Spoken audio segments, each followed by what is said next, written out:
Guys, isang mapagpalang hapon at tanghali po sa buhay ng bawat isa, no? Nandito pa rin po tayo sa bayan ng Gimba, Barangay San Roque, na kung saan po ay nagdi-deliver ng libreng ulam sa bawat nakapalo, nakashare, nakalike, nakakomment na may address sa programa po ni Libreng Ulam. Ganun lamang po kasimple guys, kung naisip po tumanggap, kailangan po i-follow nyo, i-share nyo po yung programa, i-comment mo yung address at hahanapin po kita.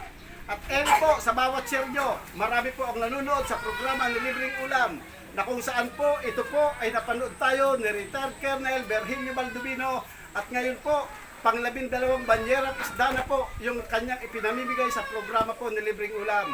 At meron po tayong sponsor ng ulo ng manok. Matatagpuan naman po ito sa Barangay Balok, likod labang po ng 7-Eleven, sa buhay po ng ating butihing sponsor na Sir Rolando Dumaya. At meron po tayong sponsor ng dishwashing liquid na matatagpuan po dito sa Saranay along the highway Gimba, na kung saan po sa buhay po ng ating butihing sponsor na si Sir Alvin de los Santos. Meron po tayong sponsor ng lugaw.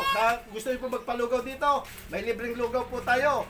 Ang sponsor po natin si Sir King Pimanlusok, matatagpuan po sa Bukana ng Santo Rosario. May sponsor din po tayo ng tinapa, matatagpuan naman po ito sa Barangay Tabuatin, San Leonardo, Nueva Ecija. Sa buhay naman po ng ating boutique sponsor na si Ma'am Maribel Bauto. At eri po, yung mga tumanggap ngayon ng libreng ulam.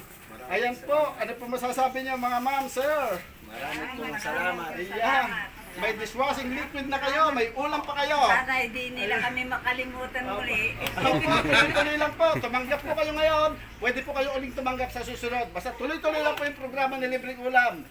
At kung nga po, tumanggap kayo ngayon, nag-uulam uli kayo bukas eh. Kaya pwede uli kayo tumanggap. Tuloy-tuloy lang po yung programa. Ayun lang po, isang mapagpalang tanghalian na po. God bless.